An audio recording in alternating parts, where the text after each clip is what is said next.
People think that reading philosophy is really hard, and that you must have a big brain, like 150 million IQ. Coming in contact, with this book, like completely changed my perception. How is it that this is one of the most influential pieces of literature in humanity, And how is it that it's simply a transcription of a conversation? It feels like listening to a 2,400-year-old podcast. Point it makes is that People may be doing something good for the wrong reasons, and that it might be just a little bit better than not doing anything. Yes, this democracy is a beautiful and attractive way of running things. The thing is, because of their uneducation, they're going to choose a leader that has simply professed themselves to be the people's friends, This person, this tyrant, he's going to at some point taste blood,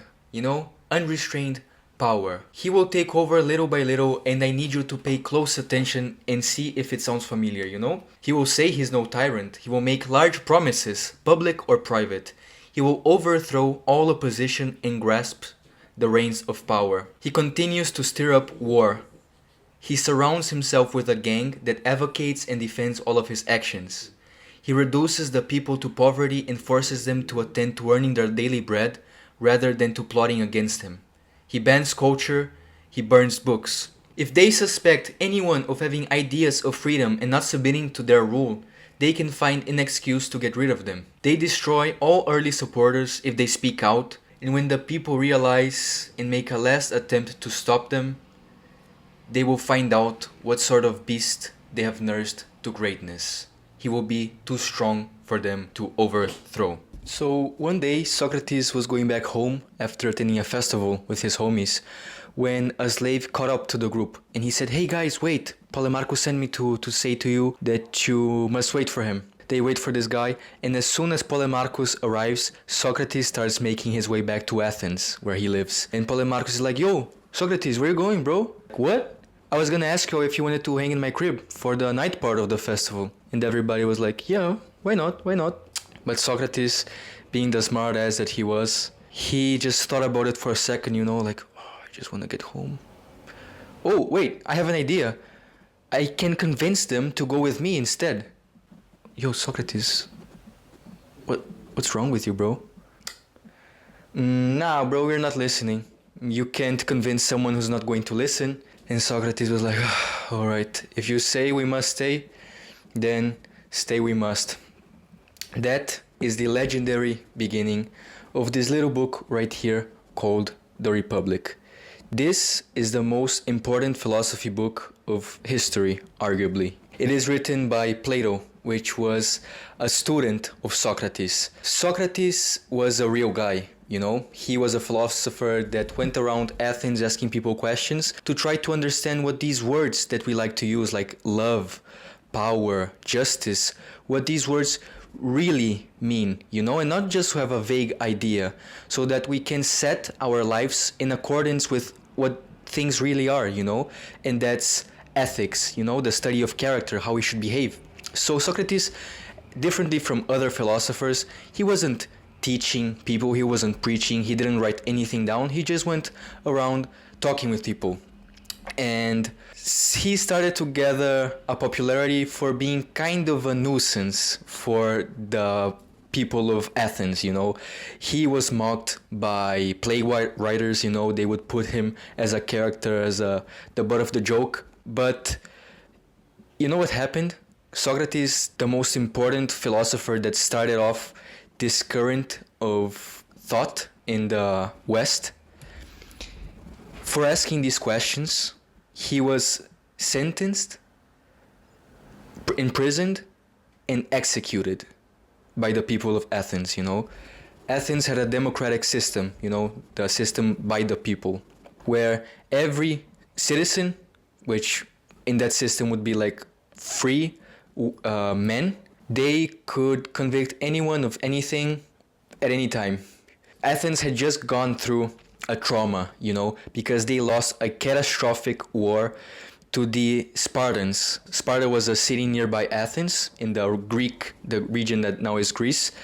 and they were like very militaristic, you know, and they lost a war to those guys, and Sparta installed a tyrannical government in Athens, you know, which were the 30 tyrants. Athens was proudly democratic, you know, because they had invented that system, and they actually succeeded in overthrowing the tyrannical government that Sparta had installed there. But after that, they were a little bit paranoid, you know, they remained in that witch hunt mentality, looking out for any external or internal threats to democracy.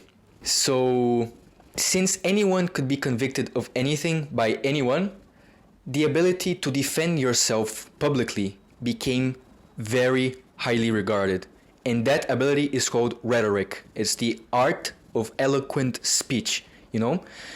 But not everyone was educated, you know? Education was a matter of the private individual. There wasn't a system of education, you know? Like if you were an artisan, your son would grow up and would probably be an artisan too, you know? Like each person would dedicate themselves to that path that was more or less already defined to them. So education was something left to the people that had money, like Plato, you know, as one of the students of Socrates. And there were these guys, these smartasses called sophists, that were coaches of rhetoric. You know, you would go to these guys, you would give them money, and they would give you devices, rhetorical devices, like, for example, metaphors or similes or hyperboles, like you are the greatest guy of America, you know, like that kind of ability that would make their speech very persuasive. And they weren't very well liked by the people, you know, because they were kind of crooked. And because Socrates used to go around talking with people, they thought Socrates was a sophist too, when Socrates was a pure philosopher. And because he started to gather this unpopularity, he was killed. And he had gathered like a group of students that would disciples, you know, that would hang around with him, you know, and try to learn from him, because he was very, very wise. He was like an example figure. And one of these people was Plato. Plato got to see Socrates defending himself publicly, and that speech that Socrates gave is written down. He saw Socrates being convicted, being imprisoned, and being executed, where Plato drank a cup of hemlock, which was a poison, you know. Alright, so here we have this painting by French painter Jean-Jacques Louis David from the 17th century, of this artistic movement called Neoclassicism, which basically tried to re-elevate and resuscitate everything that came before from the Greeks and the Romans, you know, that style of art that is anatomically correct and realistic. Here we have Socrates in the center. The picture can be read from right to left, from all of the disciples of Socrates being distraught, in distress, you know, taken up by emotion, having like curved images, while Socrates stands in front of a flat background that enhances his image, and also finishes at the center of the image, which is the cup of hemlock, which is being handed by the executioner that is wearing red. In contrast to Socrates that is wearing white. And here we have this mysterious figure, which is actually Plato, you know. The entire image is a recollection, is a representation of the description that Plato gave on the death of Socrates. So we have the entire image of Socrates being conceptualized and idealized, exploding out of the head of Plato outwards, from left to right.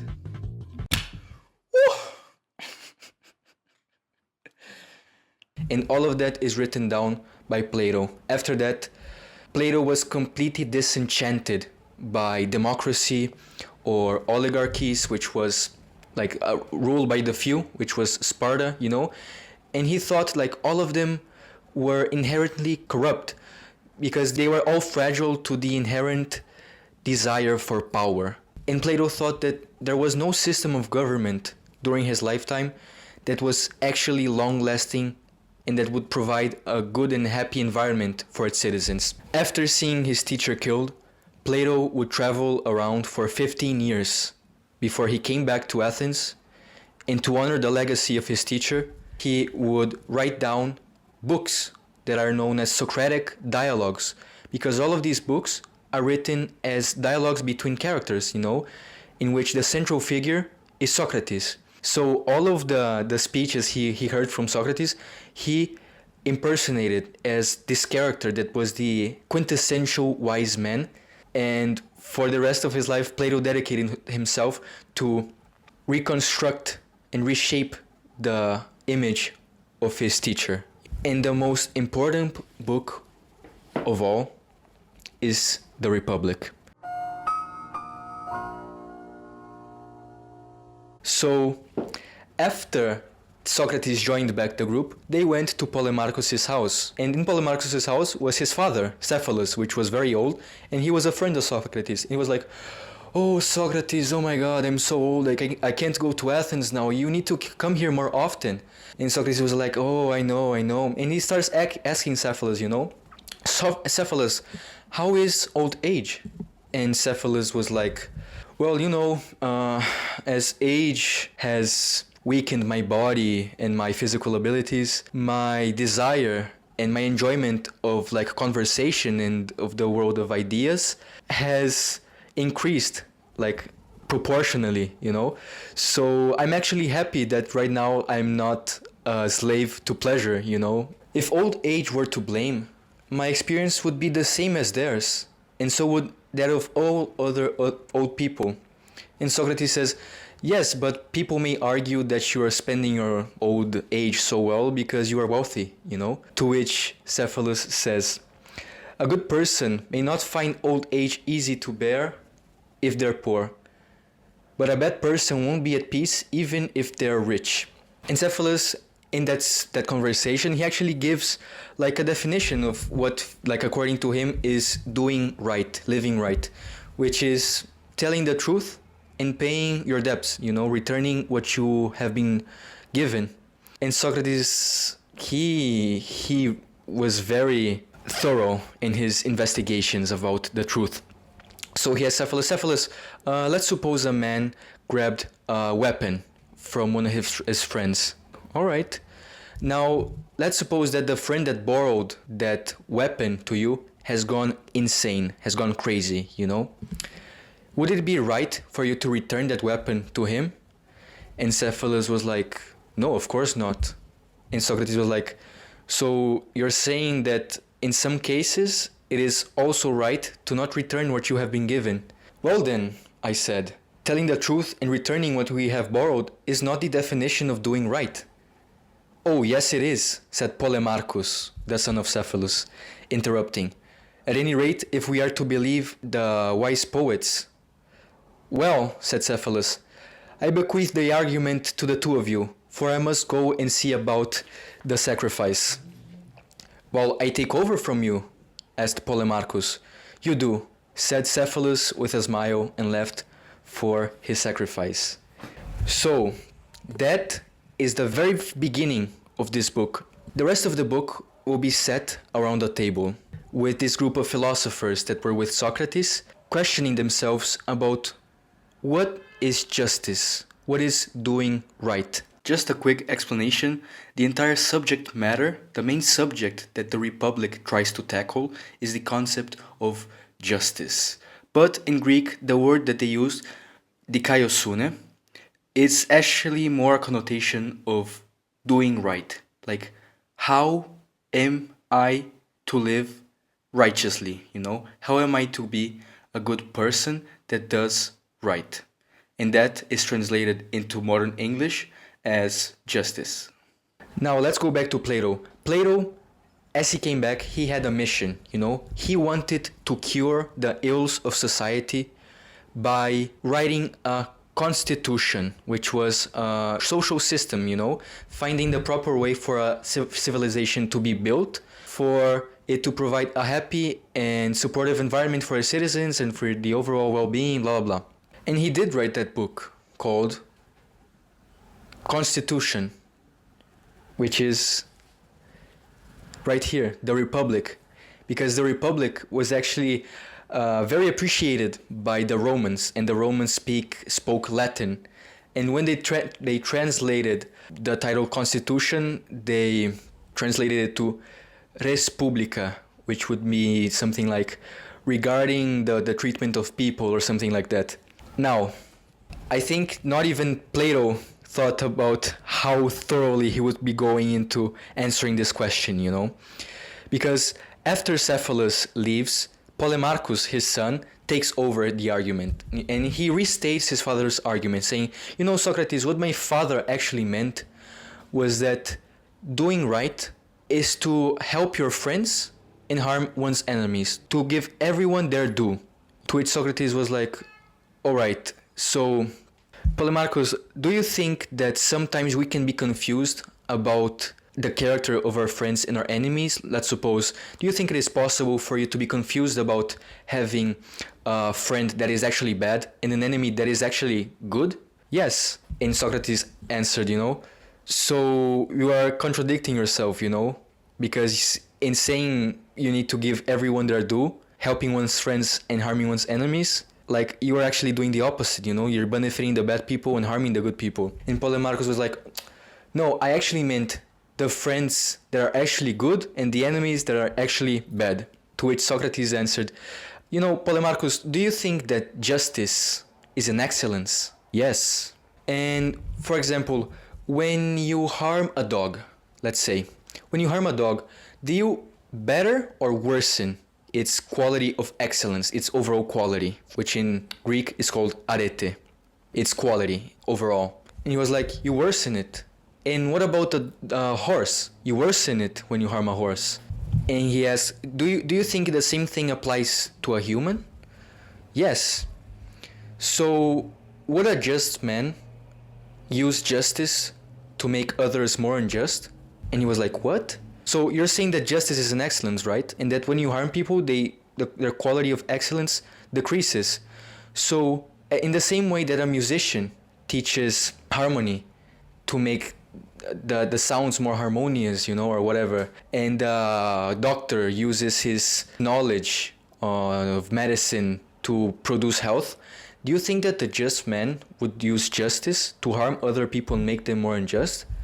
To which Polemarchus was like, no, that can't be right. As we have seen, it is not right to harm anyone at any time, you know, because that makes them more unjust. And Polemarchus says, yeah. Would you help me to sustain this argument if anyone argues otherwise? Yes, Socrates, of course. And Socrates is like, well, who can tell us what justice is now that we have settled on this? One of the guys that was in the living room, he was like, you know, he had tried to interrupt during the conversation, you know. The Socrates describes in the book like he springs. Anyways, like he jumps into the conversation like a wild beast, saying, Socrates, what the you're talking about, bro? Bro, you don't even know what you're talking about, Socrates. You're such an idiot. Now, it turns out that this guy right here, he's called Thrasymachus. Thrasymachus, he's not really a philosopher. He's one of the coaches that teaches rhetoric. He's a sophist, you know? And Thrasymachus says, Socrates, you don't know anything, bro. You're such a stupid man. And Socrates was like, oh my god, Thrasymachus, I'm so sorry. Can you please tell me what doing justice is? And Thrasymachus is like, Socrates, it's so simple, you know? Justice is simply what is in the interest of the stronger party. And Socrates was like, what do you mean? So, you know, like how in different society, there's like a ruling party, you know, there's a ruling class. Yes. So, even in different systems of different social systems, different political systems, the ruling class always defines rules, you know, that is in their best interest. Okay. And that is doing right. It's simply the interest of the stronger party, you know? And Thrasymachus was going to pat himself on the back and leave when Socrates interrupts. He said, yo, now you got to answer for what you have said. Thrasymachus, let's say that this ruling class, you know, do you think they're perfect? No. So, do you think sometimes they may enact a rule or a law that they think is for their best interest, but actually goes against it? Yes. And you said that doing right, being just, is to follow their rules, you know, the interest of the stronger party. Yes. So you are saying that justice is both following the interest of the stronger party and going against it, you know, because these laws are not in their interest, and you're saying that justice is following these rules too. And Thrasymachus, he like freezes for a moment, and then he goes back to his character. Ah, Socrates, you're so stupid, bro. Don't you have a nurse? Like, why you go around like asking people these questions? For example, you are talking about justice as if the shepherd is working with sheep for the benefit of the sheep and not for the benefit of the people that own these sheep that are going to take their milk and wool and eat them, you know? And Socrates was like, Thrasymachus, would you say that this shepherd, he is exercising a certain techne, which in Greek techne means work, a technique, a skill. The exercise of a craft, you know, which could be like the shepherd or a doctor or whatever, you know. And actually one of the big theses of this book is that there is a techne for living well. And Thrasymachus says, yes, okay, yes, it is a techne. So would you say that each techne has its own particular benefit? What do you mean? So a doctor, when a doctor exercises the practice of medicine, he is producing a certain benefit, the own particular benefit of medicine, which is health. Yes, I give you that. So this shepherd, he is exercising this techne, you know, and since his techne is raising these sheep, in the same way that a doctor is not exercising medicine for his own good, he's exercising it for the weaker party. The shepherd is also looking out for the best interest of the sheep, because that is the particular benefit of his techne, you know? And Thrasymachus was like, yes. So Thrasymachus, it just seems to me that ruling is a techne that is looking out for the interest of the ruled and not of the rulers. In the book, it is actually described how he saw Thrasymachus for the first time blushing. After owning Thrasymachus in the argument, Socrates is like, we haven't gone anywhere, you know? Like, we started asking about what justice was, but now we got tangled up in this stuff about ruling and whether it is an excellence or not. And oh my god, Thrasymachus, thank you for having shown us some things, but I'm like a greedy guest in a feast, you know, like I haven't finished one plate before I go on to the next one, and in the end, like I can't even say if justice is a good thing or not, because like we don't know what it is. In that moment, two of the people that were in the room take up the argument for Thrasymachus. For the rest of the book, Thrasymachus just sits his ass down and listens. These two people that come to Socrates, they are going to be the main characters of the book along Socrates, which are Glaucon and Adeimantus. These two guys, they were Plato's brothers. Plato's brothers. So the Republic is divided into 10 books, which are essentially just chapters. We have just finished book 1 and we're gonna start book 2. Like, they obviously thought that the point that Thrasymachus was making needed a fairer treatment, you know, about what justice really is. And they say, Socrates, would you say that justice is what kind of good? What do you mean? So let's settle on something first. Do you agree that there are 3 kinds of goods? The ones that we like for their consequences, but not because of themselves, like a diet or doing like a surgery? Yes, and there are also the goods that we like for themselves, but not because of its consequences, like, you know, like non-harmful pleasures, eating, like drinking some tea or whatever. Yes, and you agree that there's a third class of goods that are the ones that we like for themselves and for their consequences, like knowledge, wisdom, and health? Yes. So where would you classify justice in these 3? I would say is the highest one, you know, personally. The one that is good for itself and for its consequences. But Socrates, you know, I think what Thrasymachus was trying to say, is that most people don't think that, you know. Most people think that justice is one of the goods that we like because of their consequences and not because of itself, you know. Now, Socrates, me and my brother, we don't personally believe that injustice is better than justice. But we have never heard the argument for justice to have satisfied our question. So right now, me and him, we are going to make the strongest case for injustice and against justice because we want to hear you prove us wrong. Socrates was like, I'm all ears. The brothers divide the argument in 4 parts. The first one being the nature and the origin of justice. They say that justice is simply a matter of convenience for people, because the greatest good is to do something bad and like getting away with it, but also the worst thing is having someone do that to you and like getting away with it. And justice is simply what stands in the middle, It stands from what is most desirable and what is most undesirable. And that being inflicted that kind of harm outweighs like getting away with it. So justice is simply a matter of convenience. It's a social contract. It's like, all right, everyone, you're not gonna the ass, I'm not gonna in the ass back, all right? All right. The second one is that the people's relationship with justice is one that is not really valuing justice in itself, They actually use a story about a man that one day finds a ring that when he puts on, he turns invisible, And he was an honest guy, an ordinary citizen. And as soon as he starts messing around with this ability to turn invisible, he is no longer constrained by this social contract, And he was a person that would be considered just. This guy was named Gyges. This is the Ring of Gyges story.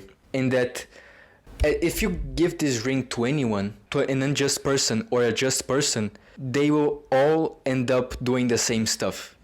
The third one is that injustice leads to the greater happiness, That the person that does harm or like steals and stuff and gets away with it, like they are way better off than the just man, because the just person, like, they don't get anything from their justice.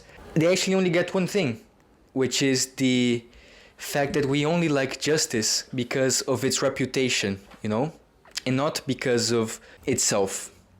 So what is most desirable is for you to be unjust, get away with it, and get a reputation for being just. And as soon as the 2 brothers end up constructing this argument, which is probably the popular belief about justice, at least that they portray during that time, Socrates is like, oh my god, even he was having a hard time arguing against it. Their point is that justice is simply a matter of social convenience.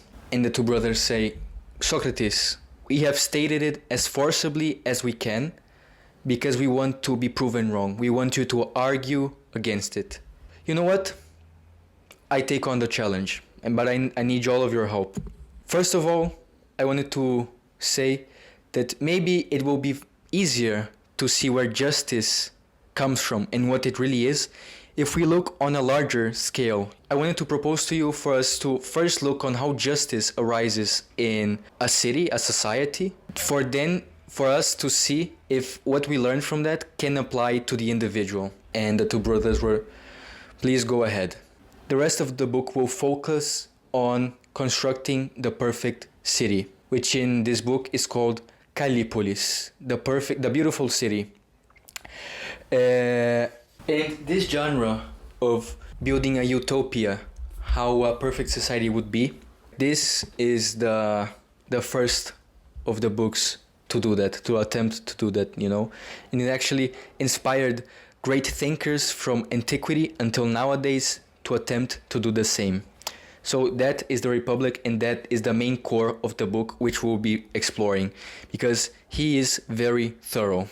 Just one more thing before we hear what Plato has to say about the constitution, the perfect system that can be applied to any city, society, but also to the individual themselves. So basically, the Republic ties ethics, the study of how we should behave morally, and politics, which comes from the word polis. It would be something like affairs of the cities, which is the science of how to govern. The Republic takes these 2 things and ties them together. People think that reading philosophy is really hard, you know, and that you must have a big brain, like 150 million IQ, to understand what they're talking about, and that it's all useless.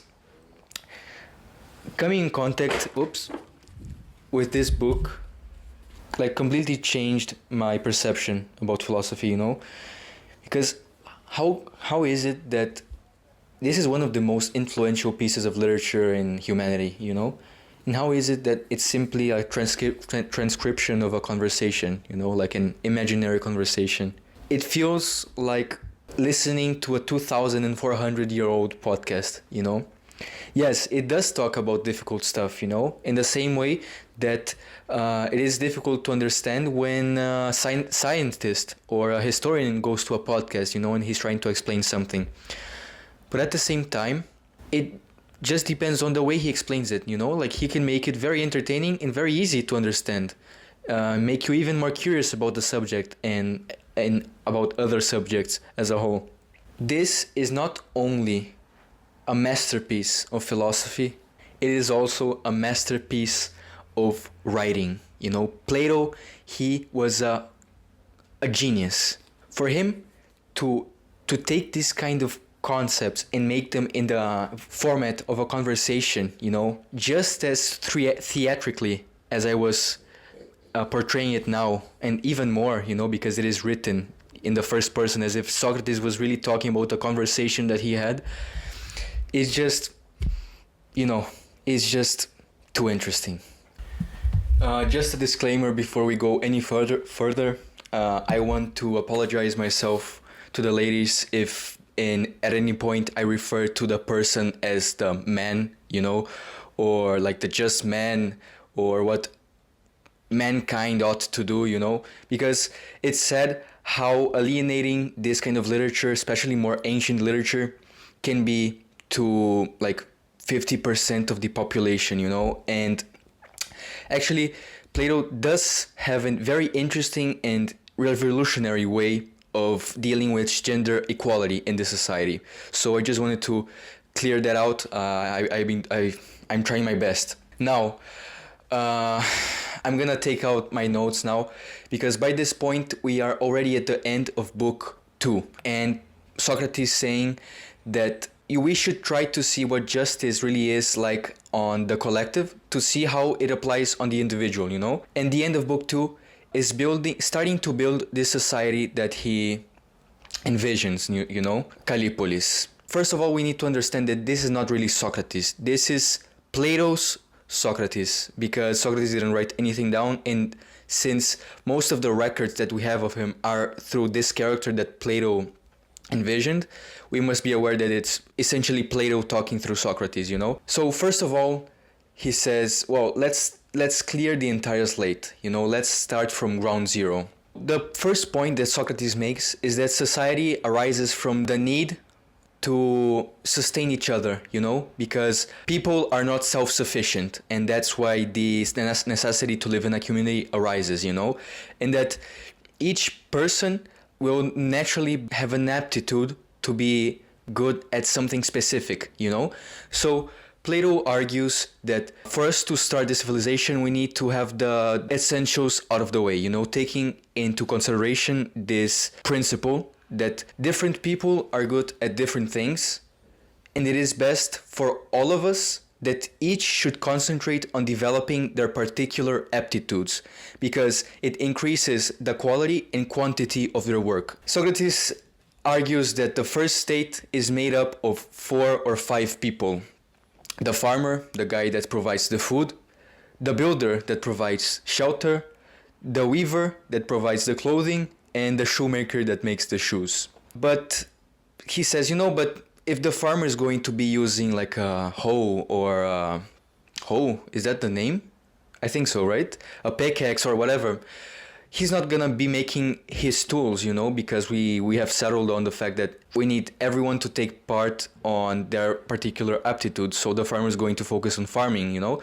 So we need smiths and craftsmen to produce the tools from these first guys. These are the producers, alongside the cowherds, the shepherds, and the stockmen that help in the production and make it more efficient.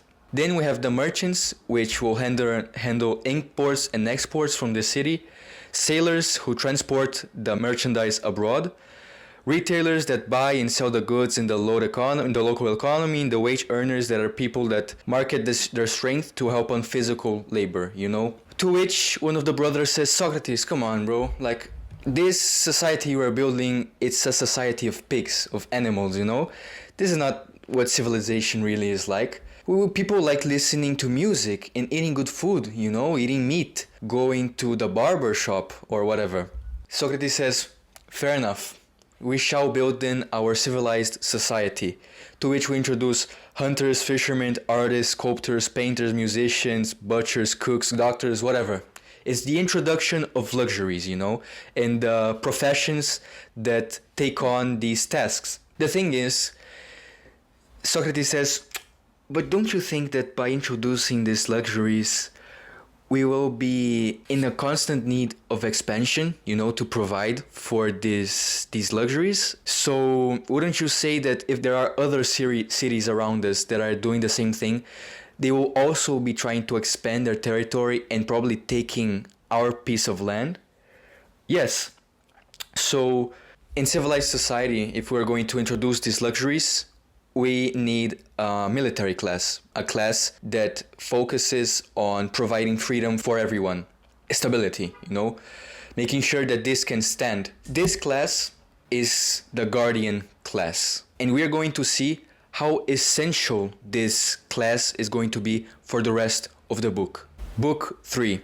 Now we have seen how Thrasymachus tried to argue that the rulers are actually like the wolves, you know? To which Socrates says, no, I think they're more like the watchdogs that try to keep the sheep safe, you know? But by introducing this military class, which is going to be the brute force of the state, Socrates says that we must take every prevention to prevent this military class, the guardians, to become from watchdogs to the wolves themselves. And the first thing that he thinks is essential is providing them with education. First off, by getting rid of bad influences, you know, because for the Greeks, the poets like Homer and Hesiod, like Homer wrote the Iliad and the Odyssey, you know, like magnum opuses of like an immense influence. Those poets and their religion was for them the equivalent of the Bible for like Western society nowadays, you know. It's the source from which they take their theology and morals, you know.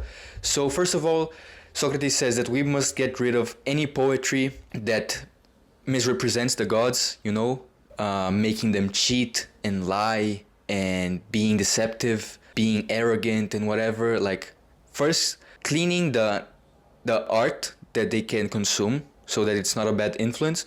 And then he goes on to the music, you know, the genres of music that they can listen to, the instruments that are allowed, so that they don't grow lazy and just enjoy listening music for its sake and like stop doing their work or whatever.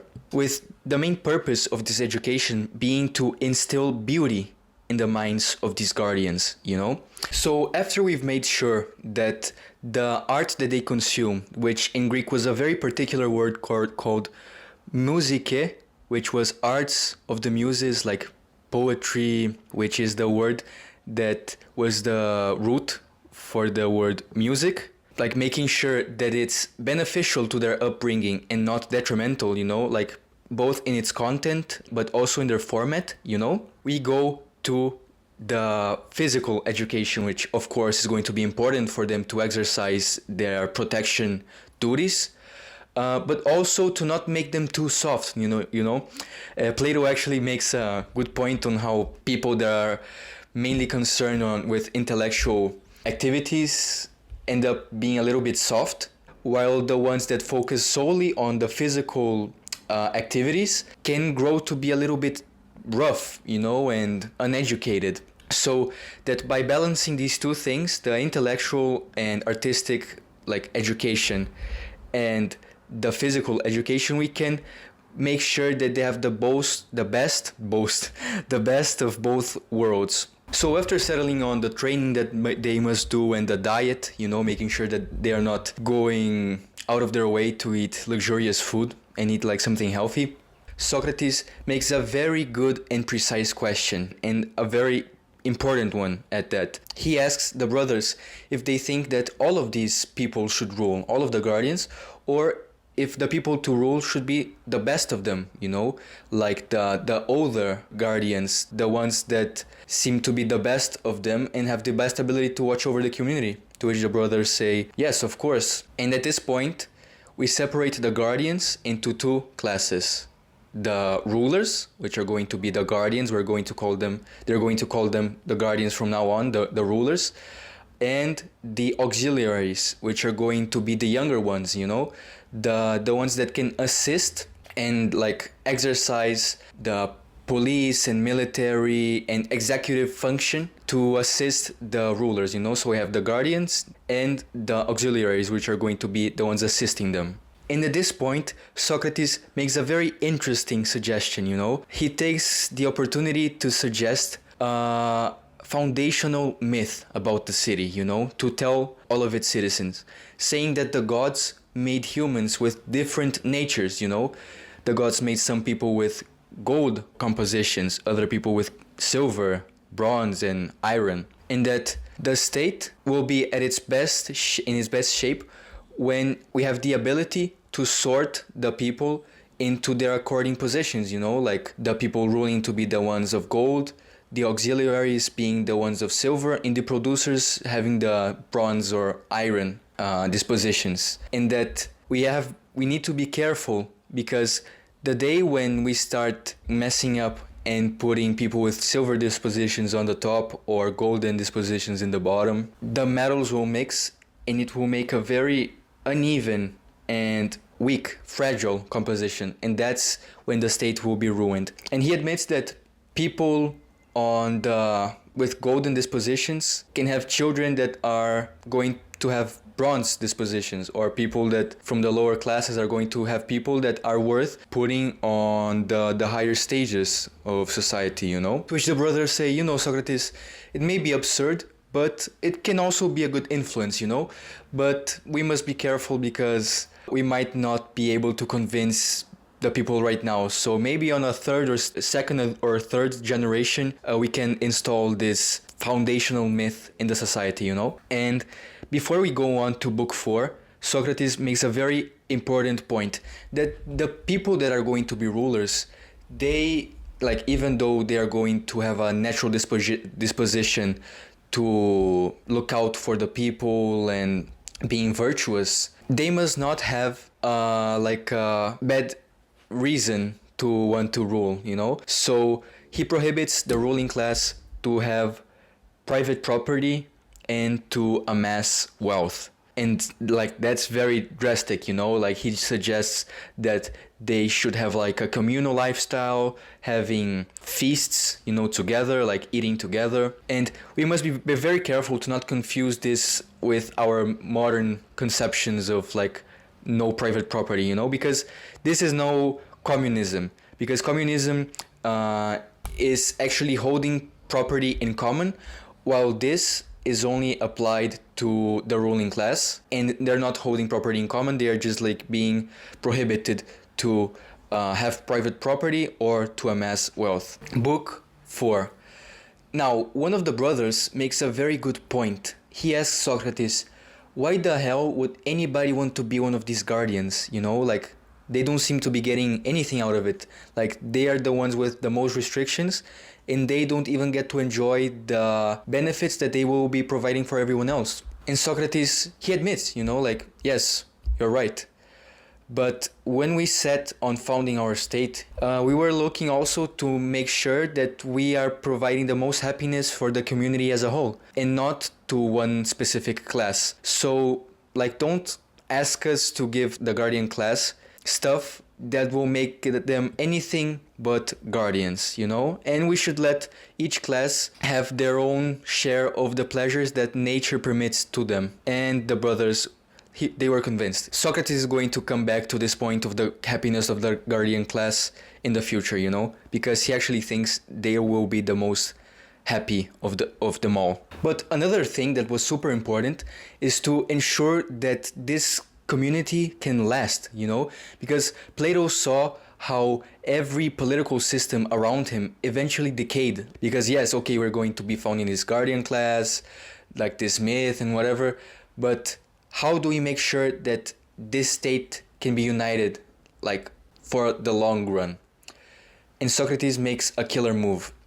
He says, we must exclude extremes of wealth and poverty in the producer class to make sure that the community is not divided into rich and poor, and that they should settle on an amount of land and size of population, you know, like their territory and the quantity of their citizens, as long as it maintains unity. Like at the point where it starts to surpass its natural limits should be the moment when we should settle on the definitive amount of land and population of the city, you know? And wrapping up, they said that, you know what? Let's leave religion at the hands of the oracles of Delphi and Apollo, which were temples where people would go to consult the gods. And so religion, rituals, temples, all of that would be left at the hands of these oracles, and that they shouldn't get their hands like dirty at that, you know? At this point, we seem to have created the perfect society. And Socrates says, well, we seem to have got your city founded for you, Adeimantus, one of the brothers. Now you must look at it and get your brother and Polemarchus and the rest of them to see if they can help you throw enough light on it for us to see where justice and injustice are to be found, how they differ from each other, and which of them anyone who is to be happy needs, irrespective of whether gods or people think they have it or not. Now, I'm actually going to sit down because this gets even denser, so bear with me. But it also gets correspondingly entertaining, I guess.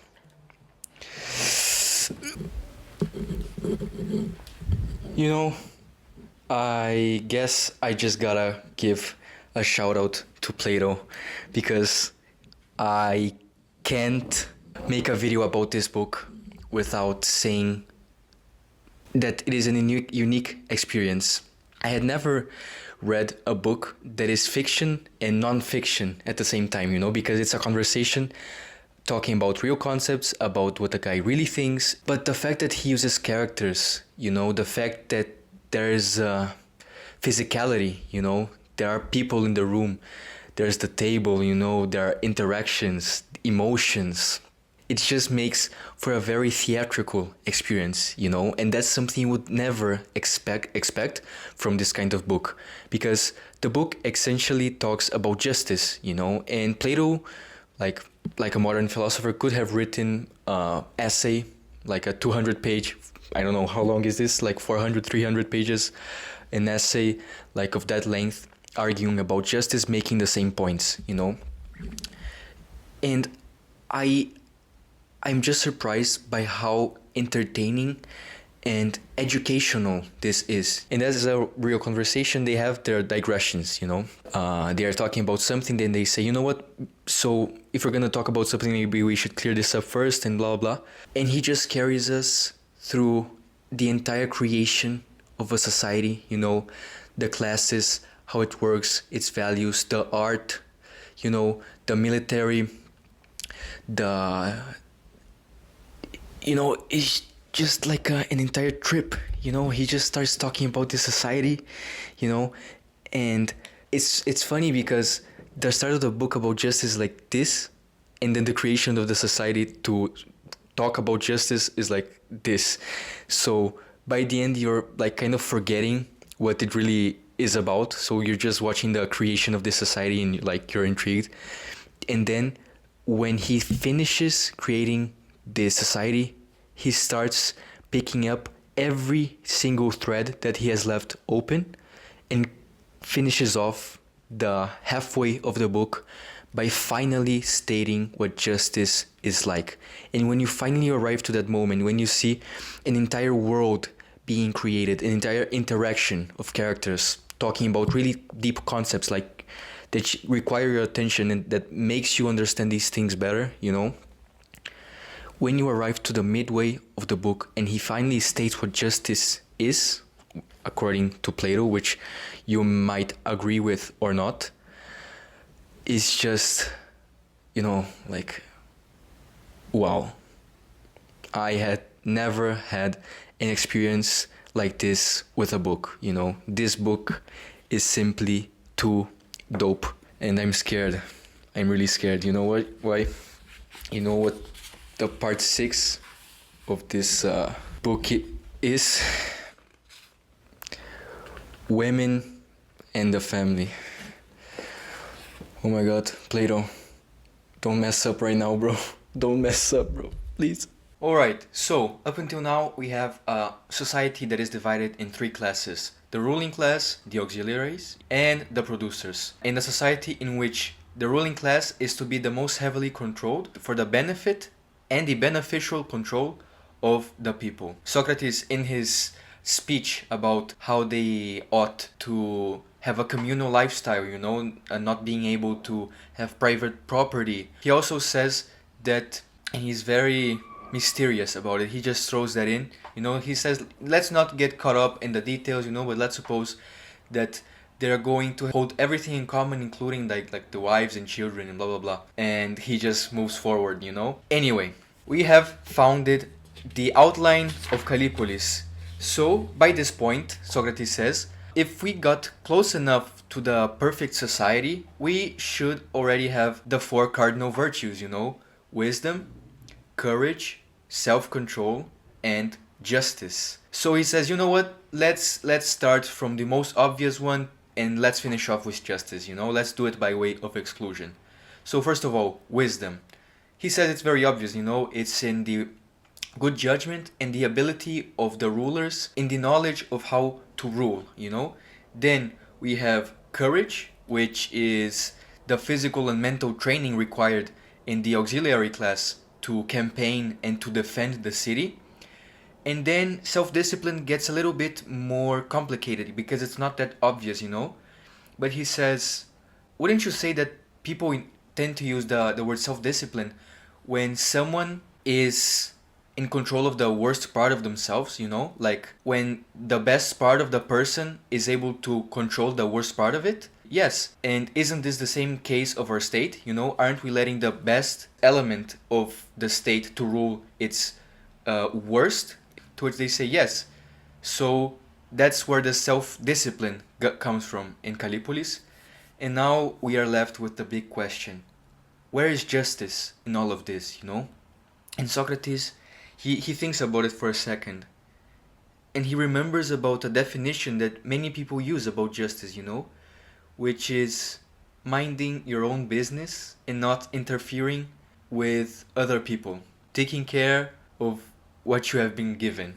To which he says, don't you think that this idea of minding your own business and not interfering with other people can be applied in the state, in the sense that each part of it, each class is taking care of what has been given to them as their function, and not interfering or trespassing into the function of the other classes, the guardians on ruling, the auxiliaries on helping the rulers and being the defense force, and the producers on, producing, providing the guardians with food, to which the guardians are thankful for. They seem like convinced, Yes, maybe justice in the state comes from the ability for each of the parts to exercise their function without trespassing, And now that we have come to this definition, like if we got close enough to the definition of justice on the collective, Socrates argues that we can apply this on the individual, What is justice on the individual? Now, applying what we have learned from that,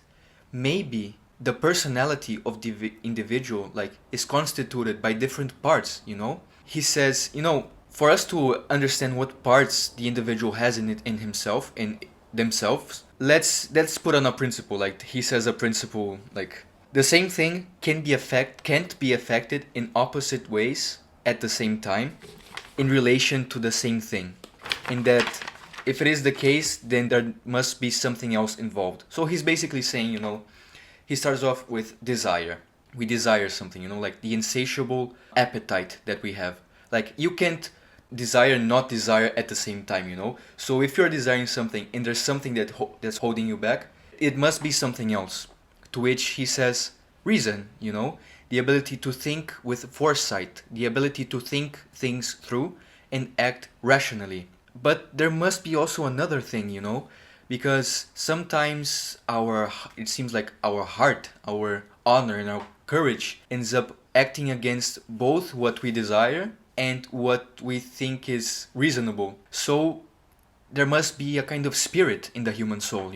At the end of the conversation, they end up coming to these three parts of the individual's psyche, which in Greek means the breath of life, which is the word that was used to create the word psychology, the study of the soul. Psyche is more in the sense of like the inner realm of the individual, so it can be interpreted as both the soul and the mind. Finding out that the individual must be separated in these three parts, we can see how it is proportional to the state, to Callipolis, being represented by like the head, the heart, and the belly. And that in the same way that in Callipolis the guardians need the help of the auxiliaries to subdue the producers, to rule over the producers, we also need our reason to be aligned with our honor, with our indignation, our heart, to rule over our appetite. Now, let's wrap everything up. The individual is just in virtue of each of its parts, of each of the parts of their soul, exercising their proper function, So, reason governing appetite with the help of spirit. We come to the final definition of justice in the book. Each of us will be just and perform our proper function only if each part of us is performing its proper function.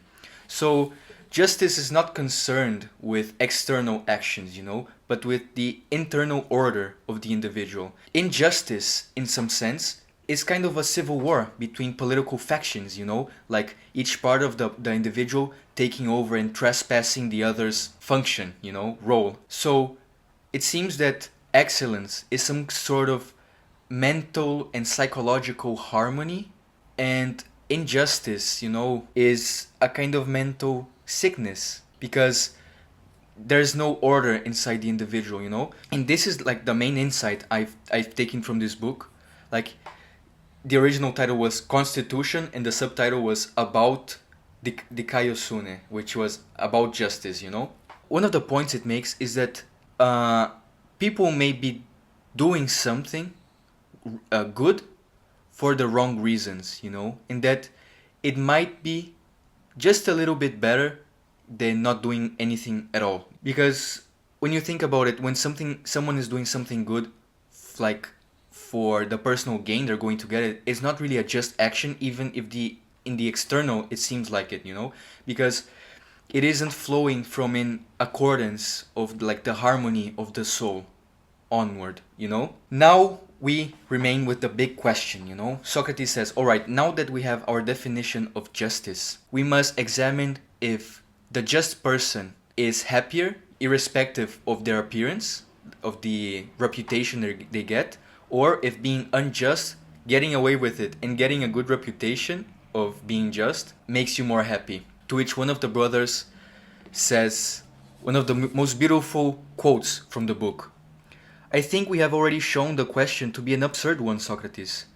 People don't reckon that life is worth living when their physical health breaks down, even though they have all the food and drink and wealth and power in the world.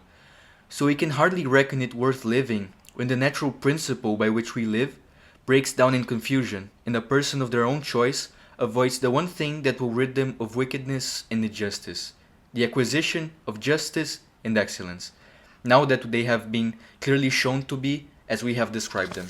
Socrates is satisfied, the brothers. And just to end the conversation, Socrates, if we've really come close to the perfect form of the society, in the same way that there's only one perfect form of everything, and there are like many imperfect variations of it, if Callipolis has come close enough to the perfect system of government, there must be other variations, And I can see in our current lifetime at least 4 different variations, imperfect variations from this system. One of the brothers says, what are they? And right now we come to a big ass digression in the book. We have just finished book 4 right now, and we're going to start book 5. Because at this moment, Polemarchus grabs a hold of one of the brothers' coat and pulls him to the side, and they start like whispering. Polemarchus says something to him. Socrates tries to keep up the conversation with the other brother, but like their whispering just gets like too annoying. He says like, "What? Like what are you talking about?" They were saying to me that we think you are being lazy because you haven't really completed the picture of Callipolis. You have said something about holding the children and women in common, like what do you mean by that? What is that community of wives and children? And Socrates is like, "Oh, don't worry about it, like we don't want to go that deep, we wanted an outline." And Thrasymachus, for the first time since he was owned, he says, "What do you think we are here for, Socrates?" Everybody gangs up on Socrates for him to please complete the picture, and he says, "You know what? All right, let's settle this." So Socrates says, "Before we go any further, we must not fear to be ashamed by any critic, We must start with a clean slate." And now Socrates addresses the elephant in the room. Where are the women in this picture, Like, all of this time they have been talking about men. Where are the women? To which Socrates makes a revolutionary point. Actually, Plato is making a revolutionary point for his time. He asks the guys, "So, should we let our females stick strictly to raising the children, so that the responsibility of the entire flock falls on the males?" And they're like, "No." They should have the same responsibilities as the males. Sorry, my dog is...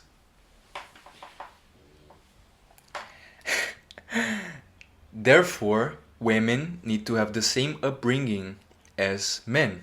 And Socrates says something.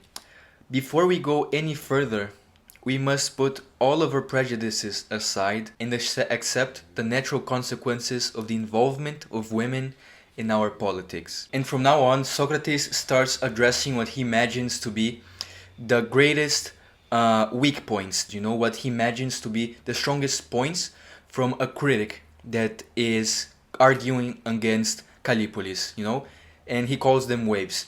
The first wave being, didn't you say earlier that different people have different natures and that each of them should stick to their natural function? So how is it that men and women are to have the same role in society? To which Socrates says, "Look, wouldn't it be ridiculous if we separated bald men from long-haired men to exercising a certain profession?" The critic would say, yes, like he would have to agree, right? That's because the nature of their difference is not relevant to the actual profession that they would exercise, And it seems to me that the only real difference about men and women is that one bears offspring while the other begets. And that's not a difference that we shall consider it appropriate to the role of our guardians. There will be women that are naturally suited to be guardians, And is there anything better for a state than to produce the best women and men possible? And now, ladies and gentlemen, we get to the freakiest part of the Republic. And I need you to bear with me, because in actuality, there is no scientific evidence to base this on, But the second point that Socrates will make in the second wave is that men and women should be forbidden to live together in separate households, and all men and women should be held in common, along with the children. I think it's just worth clarifying that this is actually one of the rules that is only applicable to the guardian class, like the wealth and the no private property stuff. Just to clarify that this dynamic of no family is only applicable to the guardian class. Socrates says, okay, first let's start with the benefits and to see if this community is ideal, and then about the possibilities. And it starts to get weird.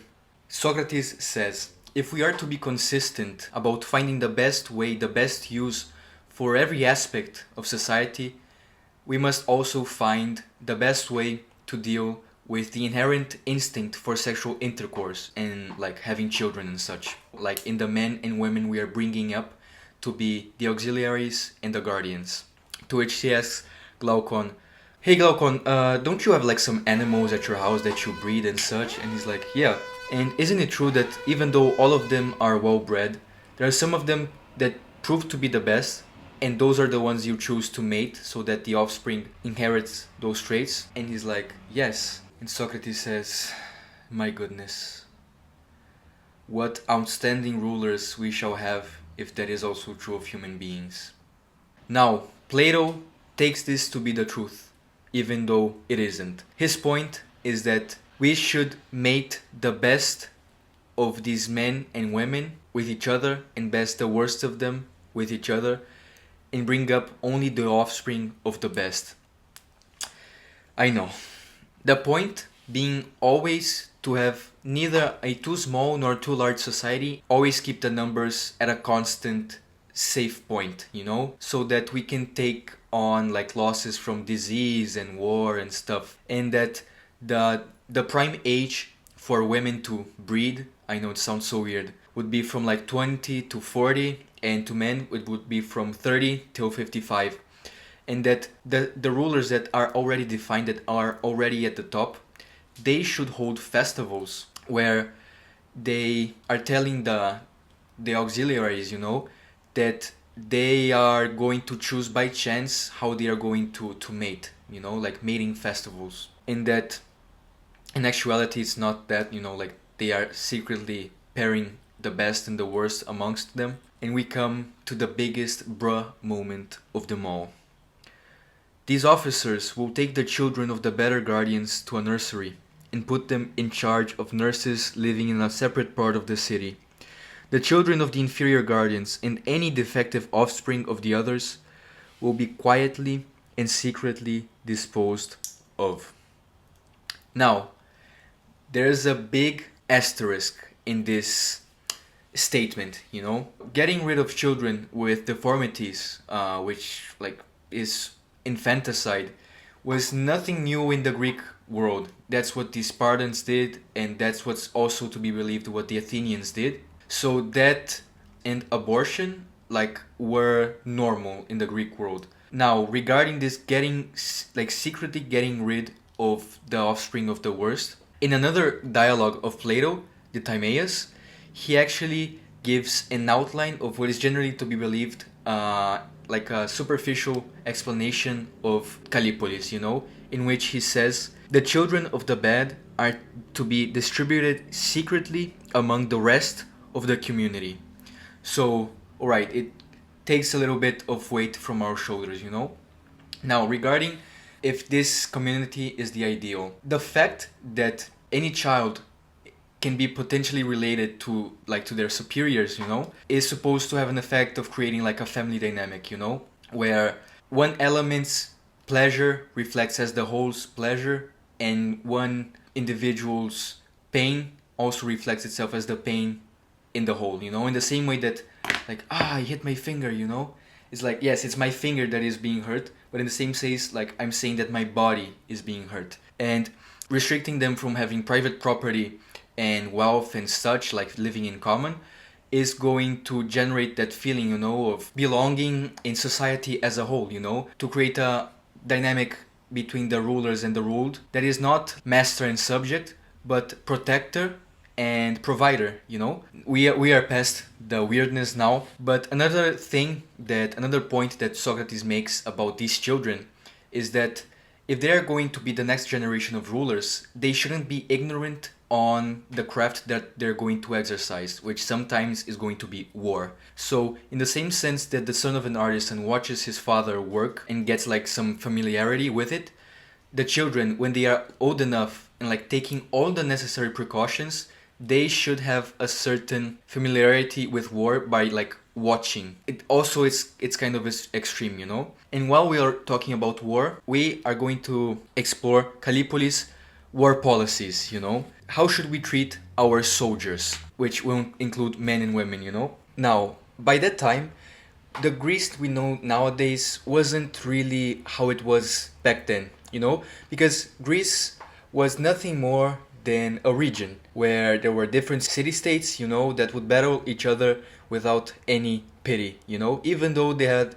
all the same cultural heritage, the same mythology, the same religion. So they weren't that different from each other, And Plato's big point is that why are we treating each other like this, Like we are like brothers and sisters. Like when we fight one another, it's with the hope that one day we can reconciliate and become stronger, like together, So his policy was that we should change the way we fight amongst ourselves. And the Greeks used to see the rest of the world, the rest of the people outside of the Greek region as barbarians, So his point was we should treat Greeks as brothers and sisters, and we should treat the barbarians as the Greeks are treating each other right now, So his policy of war for his soldiers was anyone who deserts should be relegated to another profession.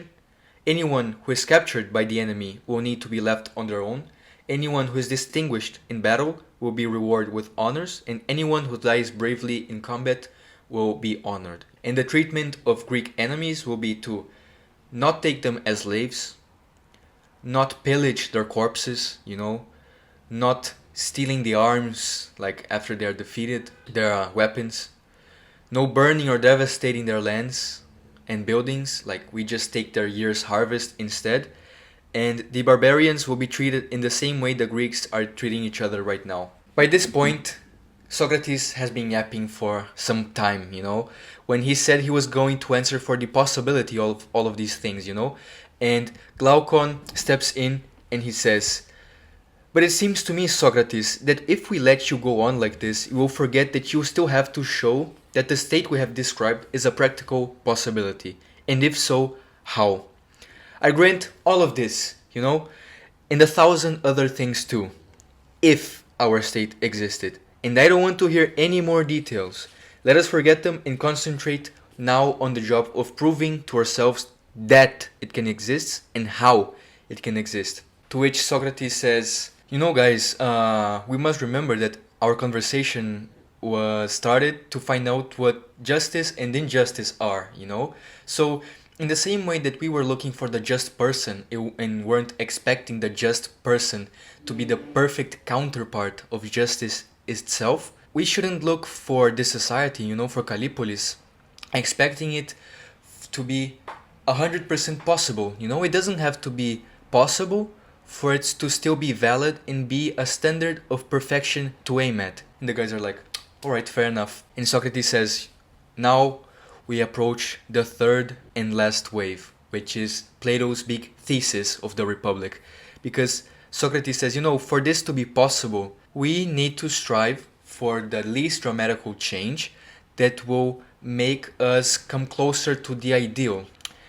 And Socrates says, the society we have described can never grow into a reality or see the light of day, and there will be no end to the troubles of states, or indeed, my dear Glaucon, of humanity itself, till philosophers become rulers in this world, or till those we now call rulers really and truly become philosophers, and political power and philosophy thus come into the same hands. This is what I have hesitated to say for so long. There is no other road to real happiness, either for society or for the individual. Now, when everybody hears this, like, they are awestruck, they're like, bro, what are you talking about? Like, we have been talking about rulers and justice and injustice, and now you're talking about only philosophers can be rulers? Like, where is that even coming from, And Glaucon, he's like, Socrates, you shouldn't be saying this stuff out loud, to the public. Maybe you would get cancelled or something. Like, you shouldn't be surprised if the people that hear this stand up from their chairs, get some weapons, and try to do something horrible to you. But you know what? Because I respect you, I won't desert you. I won't help you, but I'm listening, And Socrates says, you're such a powerful ally that I must make my attempt. Now, what are philosophers truly? What does Socrates mean by philosophers? What does Plato mean by only philosophers should rule? But you might be asking yourself, what the hell is philosophy in the first place, Because it studies things that cannot be proven by, like, the senses, like biology and physics, but it cannot be stipulated by proof, like math. So if it is not empirical, it doesn't rely on the senses, and it's not moved by axioms, things taken to be true, like 1 plus 1 is 2. Like what the hell is it even about? So as always, it's always helpful to come back to the origins of anything to understand what it is, And it's not a coincidence that many of these philosophers, ancient philosophers, were also mathematicians, astronomers, physicists, because in a certain sense, they were looking at the world around them to try to understand universal truths, to try to understand how the world is coded. And this insatiable desire to understand is what we can call philosophy. Philia, love, Sophia, wisdom, love of wisdom. And the word that Plato uses is philosophos, lover of wisdom. As has been said throughout history, philosophy is the mother of all science. It helps us pose the right questions to ask, as opposed to just trying to find the right answer to wrong questions. It tries to tackle what the universe might be made out of or where it comes from, how to live a happy life, and what is good or bad, things that cannot be calculated or perceived by the senses, but only by logical reasoning and common sense, And finally, how we ought to arrange a society, which is the question that the Republic attempts to tackle. Now, a philosopher's passion is for every branch of learning without discrimination, like any source of wisdom. To which Glaucon answers, like loving wisdom, like loving to learn, is a hell of a wide description, What does it have to do with ruling?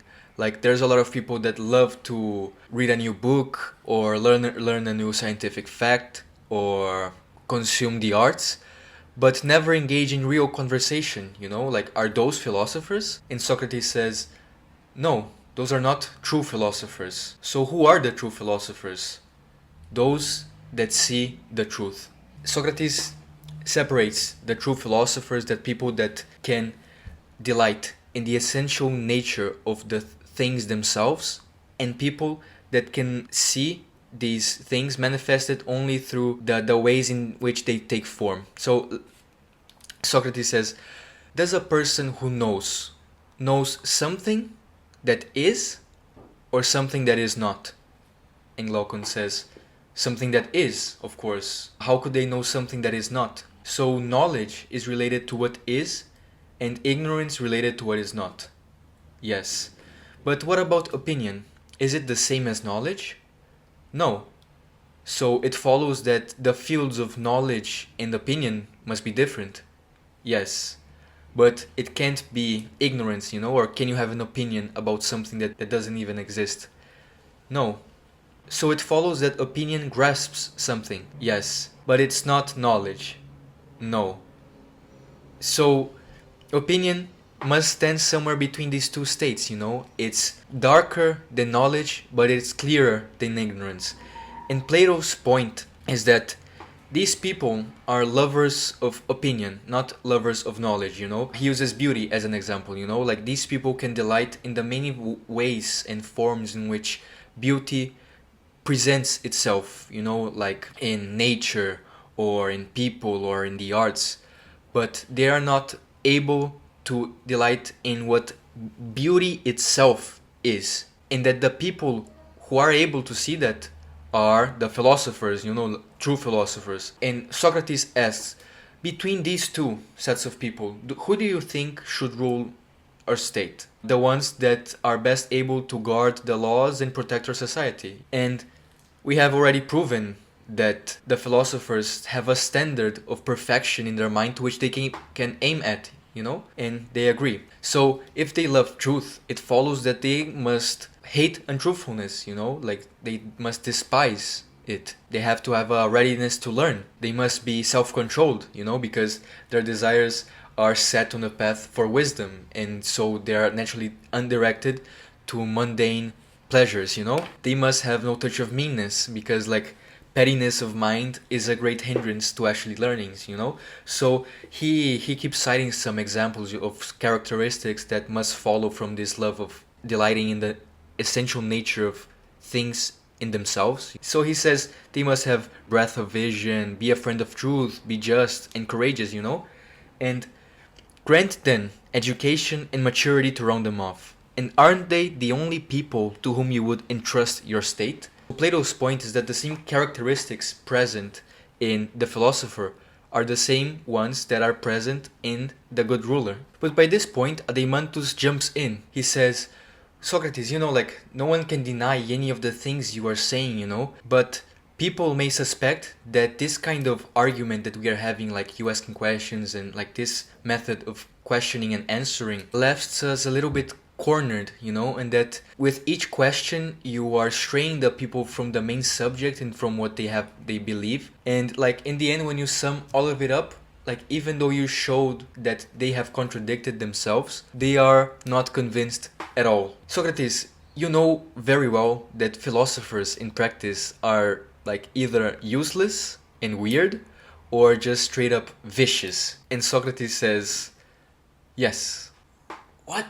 Now, first regarding the uselessness of philosophers, he tells a story of a ship. So there's this big ship with a captain, like he's very strong, but he's a little bit short-sighted, he's limited. On this ship, there are some sailors that all want to get to a different destination, and like they fight amongst themselves to try to convince the captain, the owner of the ship, to take them where they want to go.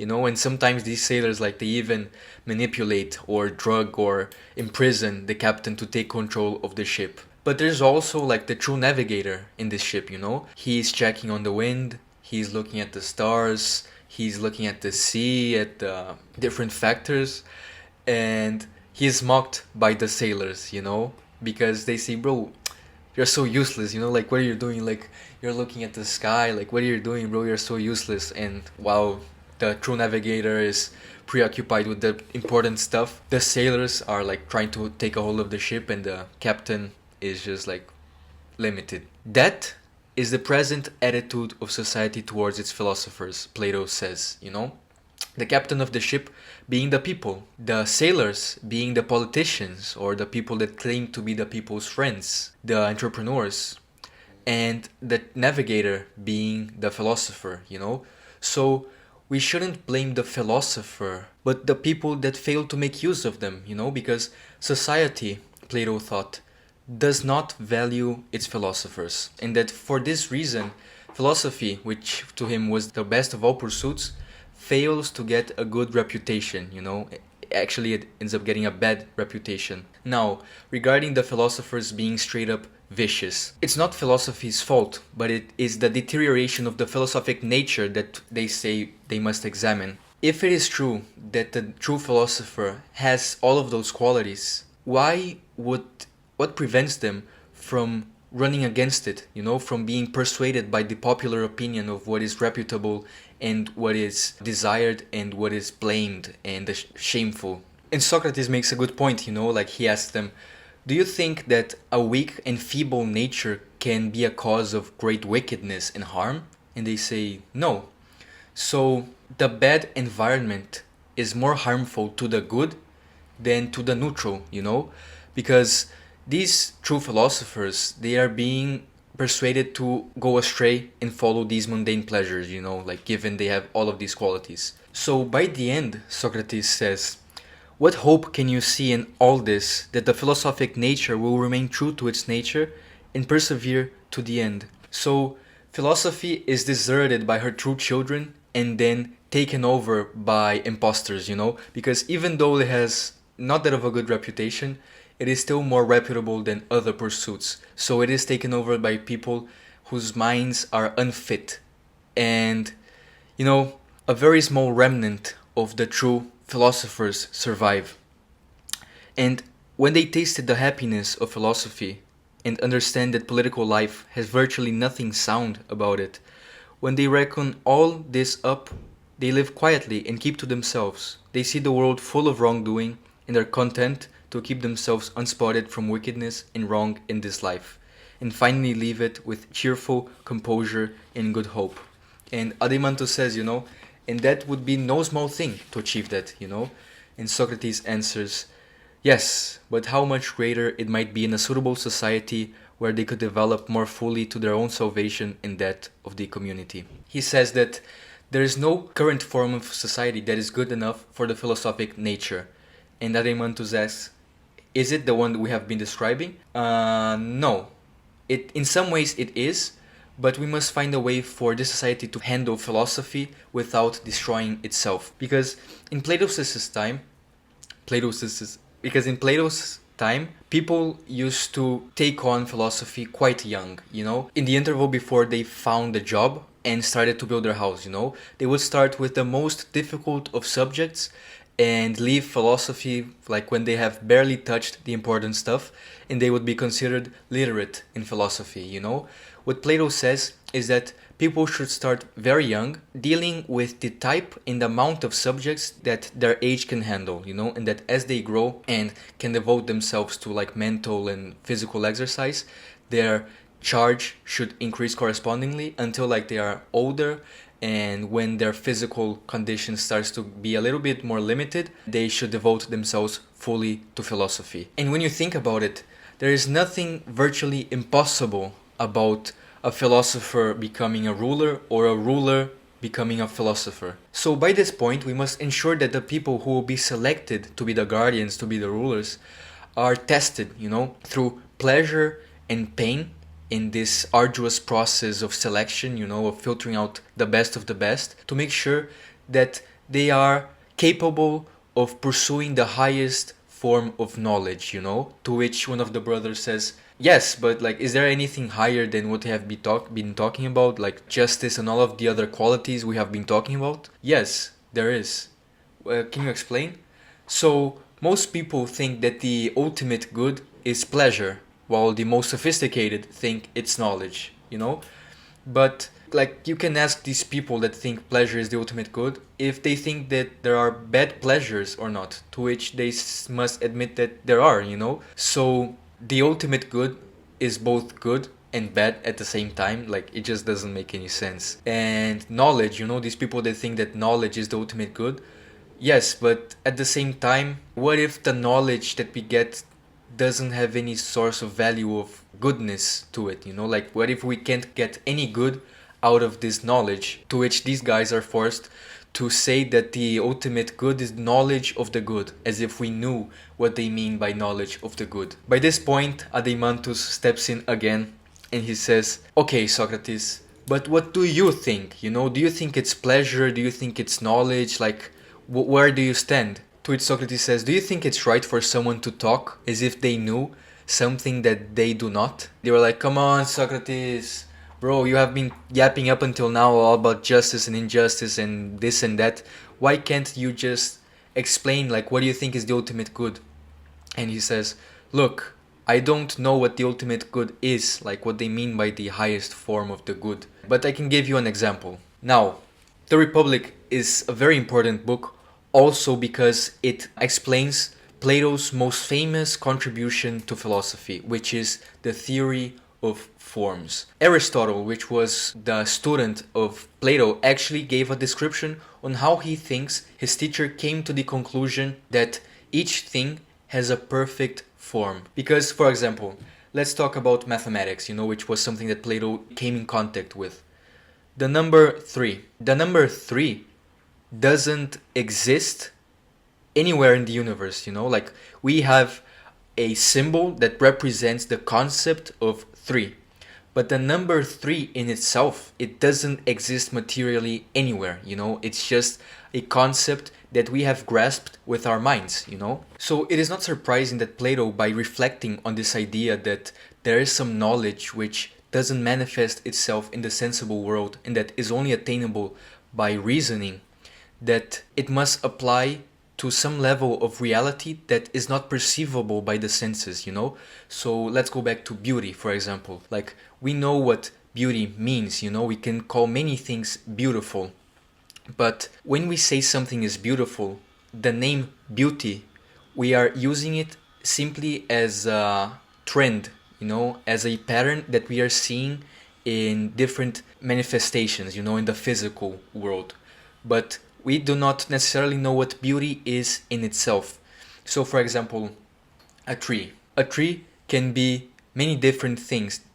A tree can be presented in many different ways, but we are still calling them a tree, So when we say tree, we are not referring to that specific shape. We are referring to an idea of a tree, And according to Plato, all of these ideas must have a perfect form that we are referring to when we use these words. So there must be an absolute and complete form of a tree, This is the idea, the theory of forms by Plato, which is his most famous contribution. So now that we have touched on the idea of knowledge of the good, what Socrates says that people really mean is knowledge of the form of the good. The good, then, is the end of all endeavor, the object on which every heart is set, whose existence it divines, though it finds it difficult to grasp just what it is.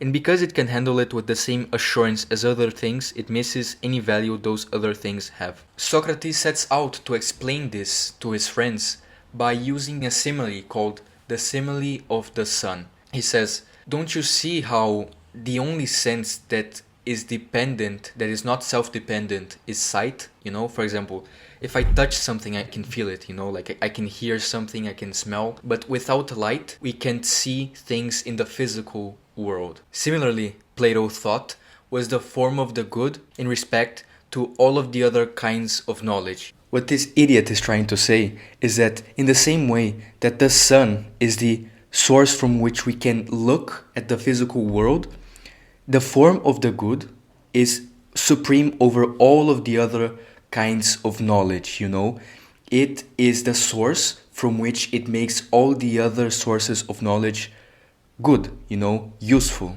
because usefulness is a sort of goodness, So it compares the sun and the form of the good as reigning supreme over the faculty of sight and the faculty of knowledge. So let's look at this image right here. Visible world, the sun, source of growth and light, which gives visibility to the objects of sense and the power of seeing to the eye, the faculty of sight. This relating to the material and sensible world, which is subject to change, which is impermanent.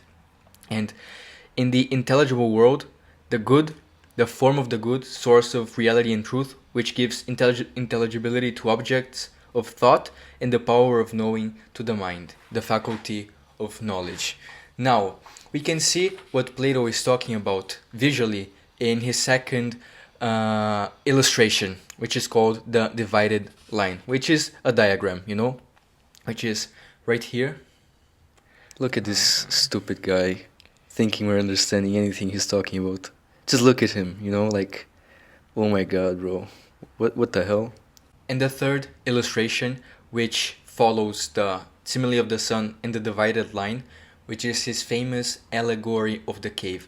Probably like top 3 Plato ideas that pierced through the mainstream, from which we can see movies like The Matrix are founded on. So this third and last illustration that Plato gives on his theory of forms in the Republic is a little bit more graphical, it has a little bit of narrative in it. Socrates says to his friends, I want you to go on to picture the enlightenment or ignorance of our human condition somewhat as follows. He goes on to describe a dark cave in which there are prisoners, chained by the legs, by the arms, by the neck, in a way that they can't face anything but the opposite side of the entrance of the cave. They're facing a wall. In this description, it is a little bit clumsy because by Plato's time, there weren't any screens or projectors, So he goes on to describe how behind these prisoners, there's a campfire with a curtain in front of it, and that there are people passing by, and that the shadows of these people are being projected onto the wall. But we can easily replace this by imagining a film projector, So these prisoners, they are looking at the wall, and the only thing that they can see are the projection of shadows, or if you use film, they can only see like a flat screen, And because they have never left the cave, they assume the things on the wall to be as true as the things in themselves, because that's the only thing that they have come in contact with. And Plato goes on to describe how one of these prisoners is freed, And as soon as he gets up and looks around, Like he realizes that there's a deeper level of reality. So the light of the fire would probably like hurt his eyes or the projector, and if he found a way out of the cave to the light of the sun, he would like first of all be completely blinded, and little by little like he would find it easier to look at the shadows of the objects, then maybe at reflections of the objects through the water, and then at night maybe looking at the stars, and then lastly at the sun itself. So what Plato is trying to say with this allegory is to represent the average intellectual stand of the average person, and the ascent of the prisoner being our ascent from ignorance into true knowledge, you know. And if this prisoner, he somehow finds his way back into the cave, he would probably be blinded by the darkness, you know, because his eyes are already like accustomed by the light. So if he came back and he tried to free his friends, they would probably like resist it, you know, because they would see how going out ruined his vision and how he couldn't see the shapes anymore and stuff. And even though the prisoner that has gone out of the cave feels sorry for these people, you know, and is proud to happy to have gotten the opportunity to ascend, it would still be resisted by the people inside of the cave, you know. I think I have been painfully unclear on the true meaning of this allegory, and I haven't done it justice, you know. But basically, these prisoners that are in this cave, they are not aware of their own ignorance, you know. They don't even know they're in a cave. They don't even know they're prisoners. They don't even know that the things they're seeing are simply shadows, you know, because that's the only thing they have come in contact with. So, the allegory of the cave, it's so important and so rich because it can be interpreted in many different ways, you know. It can be interpreted as an example of us living in a physical manifestation of some higher reality, as Plato suggested with his theory of forms. Or we can see it in the same lens as the Matrix sees it, which is some sort of institutional control, you know, belief systems that are so rigid that there are some people so ingrained in them that they will fight and resist any objections to them. It can be interpreted as our ignorance, you know, the fact that we can't be aware of our own ignorance, you know. Even in the spiritual sense, you know, the coming out of the cave as our overcoming and growing more aware to the compulsive and dysfunctional relationship we have with our minds and the false sense of self it creates in us, which is the ego, what we think we are and not what we truly are, you know. So it is not surprising to see that the allegory of the cave from Plato was one of the main things that survived time and that are still being referenced in not only pop culture but in culture as a whole. The rulers that we are to create for Callipolis are the prisoners that are to go outside of the cave and not like stay outside and delight on the beauty of life in itself, of true reality, you know, of what things truly are and not how they are interpreted or represented in human society, you know, like shadows of these things. The true guardian, he is to delight outside and come back into the cave for the good of the people. This is the theory of forms of Plato, you know? And now that we have settled on this idea of coming in contact with what truly is good, he goes back to the system of education that would create these sorts of people, you know, because we have been talking about a system of education that would provide like writing, reading, like artistic background, you know, and also like physical exercise. But it's probably lacking something that leads the mind naturally to thought. So he goes on to describe how they should probably study arithmetic, you know, the study of numbers and the operations between them. Plane geometry, you know, the study of shapes, two-dimensional shapes. Solid geometry, the study of three-dimensional bodies. Harmonics, you know, the study of sounds. Astronomy and dialectic, which is what we have been doing up until now. Dialectic means discussion in Greek. And it's philosophical practice, you know, like just they have been doing in the book, trying to arrive at truth by logical argument. The purpose is not to have like a practical usefulness, you know, or to advance science, but to lead the guardians into a realm of higher reality, you know, so that they can have a unstained mind and way of ruling. And it's very interesting because Plato actually structures a system of education for these people, you know? He goes on to describe how from 0 until age 18, 0. From when they were born and up until 18, they would read and write, physical education, they would be introduced to the arts and have an introduction to the elementary mathematics. And he goes on to describe the other subdivisions of this education system, which is going to be right here, if you want to pause. And after Socrates finally finishes his description of the education system, you know, the role of the family, the theory of forms, and all of this stuff, he was like, where was I anyway? And Glaucon remembers him. Oh, you were going to describe the imperfect types of society. So we have ended the digression. We are in the late part of the Republic right now. So Socrates is like, yes, you're right. So the type of society that we have been describing up until now, Callipolis, can be one of two systems. It can be either an aristocracy, a system ruled by the best of the people, which is kind of subjective, you know, or a monarchy, if there is an outstanding ruler amongst the guardians that surpasses their capacity to rule, he would be like a supreme ruler in a certain sense, a monarch. And that the hierarchical order of the most pure from the most depraved system of government following Callipolis is timocracy, which is ruled by honor, which would be like something like a military dictatorship, you know, something like Sparta was. Then oligarchy, ruled by the few, ruled by the rich. Then democracy, ruled by the people. And a tyranny, ruled by a tyrant. From Callipolis all the way down into a tyranny. So he says we shall complete our inquiry about the relative happiness of justice and unhappiness of injustice by analyzing these four types of societies.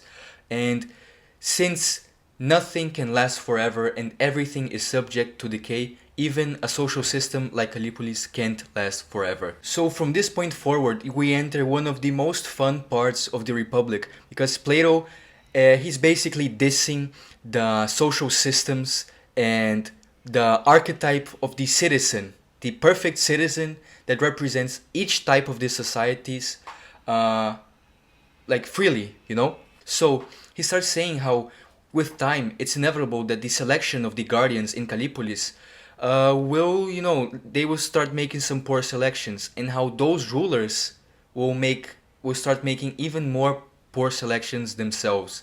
So with time, the metals will mix, you know, like how he said earlier on, with different kinds of character and purity of soul in the rulers to mix, you know, making the system of government eventually becoming uneven and inconsistent, and allowing eventually the ruling class to allow themselves to have private property. What Plato says is that eventually the rulers will just overthrow the people, you know? They will turn the people into serfs. And now relating to the perfect specimen of this society is the Timocrat, you know? They are ambitious, they are self-willed, you know? They are courageous, they have a competitive spirit, but they are not educated, you know? They have lost their best safeguard, which is a blend of reason with a properly trained imagination, you know? So they are a prey to inner conflict, to confusion, and they have they don't have a right sense of superiority, you know? So they are a little bit harsh. In this democracy, with time, the rulers will get an increasing level of money, you know? And the more they value money, the more they will correspondingly stop valuing goodness. So what happens is the democracy turns into an oligarchy, a society that is ruled by the rich, by the few. The poor have no say in the politics, and there's a transition from the ambitious and competitive ruler to the money-loving and money-making business person, you know? That's who's going to rule an oligarchy. Society with time is split into two factions, the rich and the poor. And to Plato, the worst defect that a society can have first presents itself in the oligarchy, which is the fact that anyone can sell everything that they have to another person and live in society without having any real function to the whole. It can either be like a very rich person that sells all their riches and does nothing but to consume goods, or it can be manifested also as beggars, you know, or thieves. And the specimen of this society is the oligarch, you know.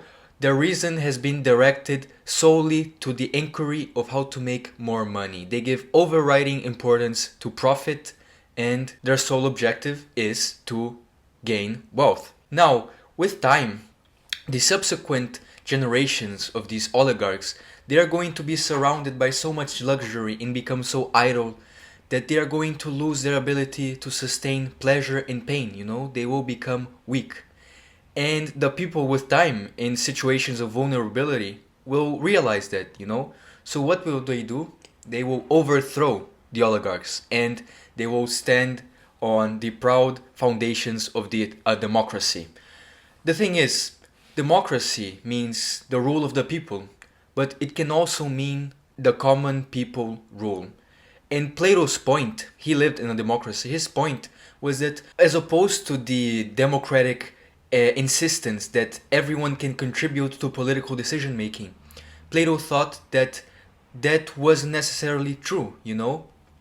So, the democracy seems the most attractive of all political systems because it is the most versatile, is the one that creates the most variety of individual character, you know? But the democracy, according to him, because it focuses so much on liberty and freedom, it sweeps the values away, you know? And it doesn't mind on figuring out what the habits and backgrounds of its politicians are, you know? Because in ancient Athens, which was full democracy, everyone had the same political opportunity. So we didn't elect people like you were going to represent yourself, you know. There wasn't you weren't going to elect someone that would represent your interests. So the Democrat, he says, is someone that is versatile but is lacking in principle, you know? They indulge in different pleasures, you know? They think that all the pleasures are equally good. So one day he goes out drinking, gets very drunk. The next day he wakes up hangover and he says, "Oh my god, bro, why did I do this? I need to go to the gym." So he goes to the gym for like 3 days. And then he says, "Oh, you know what? I'm missing that McDonald's, bro." So he goes on to the McDonald's. So they are controlled by their desires, you know? There's no order in their life, and they are a slave to unnecessary pleasures. And yes, this democracy is a beautiful and attractive way of running things, according to Plato, but only in the short run. Because eventually there's going to be a conflict between the rich and the poor in the democracy, in which the people will nurse a single popular leader to defend their interests, you know? The thing is, because of their uneducation, they're going to choose a leader that has simply professed themselves to be the people's friends, you know, and they are honored because of it.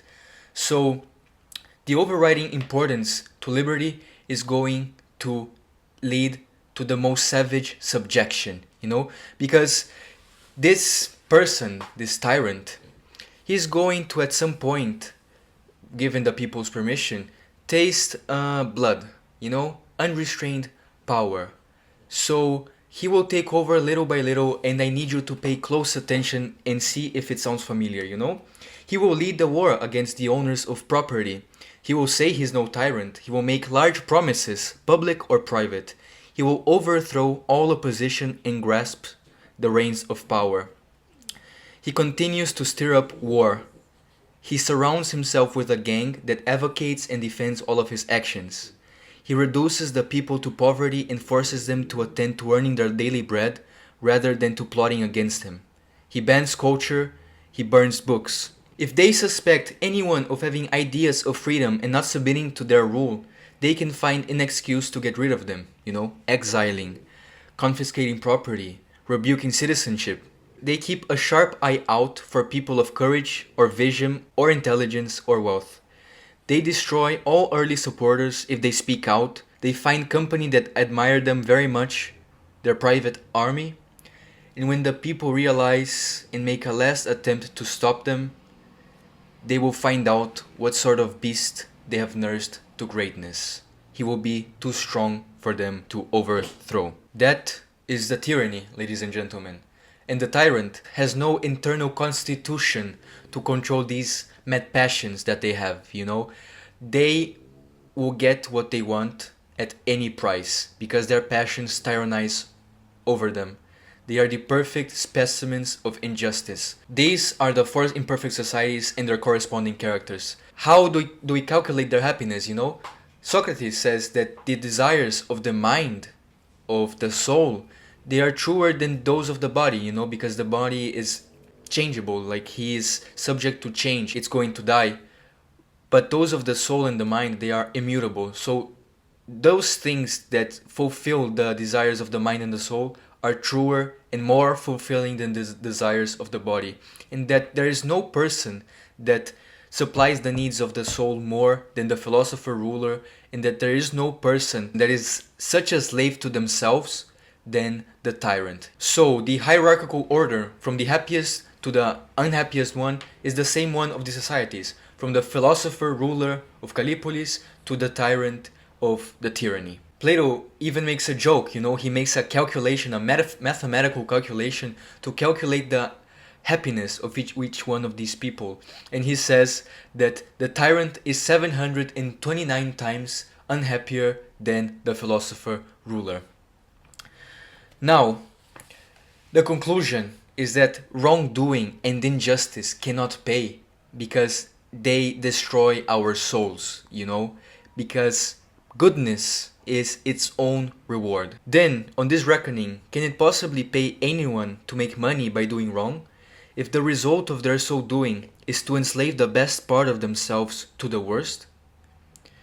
If one ruthlessly enslaves the divinest part of oneself to the most godless and abominable, is it not a miserable piece of bribery?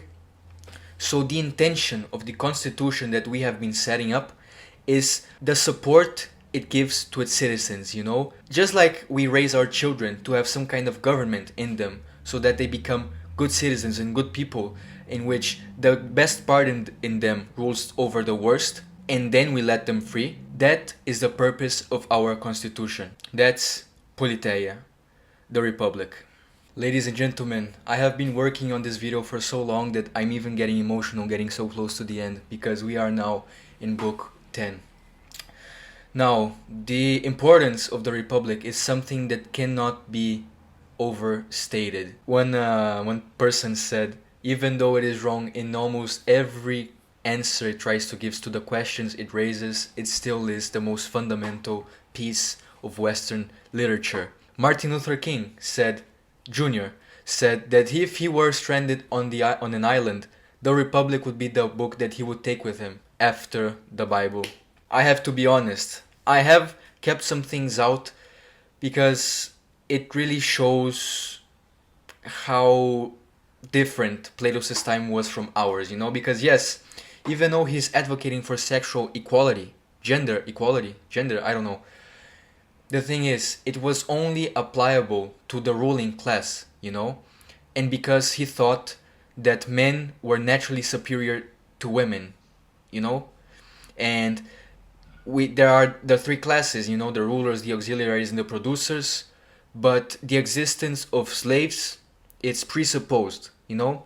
But I truly think that the core message in what Plato was going to convey through this text is true, you know? The fact that injustice cannot pay, that wrongdoing cannot pay, that there is a natural order in the universe and the way that the human being works that is essentially advocating for goodness, you know?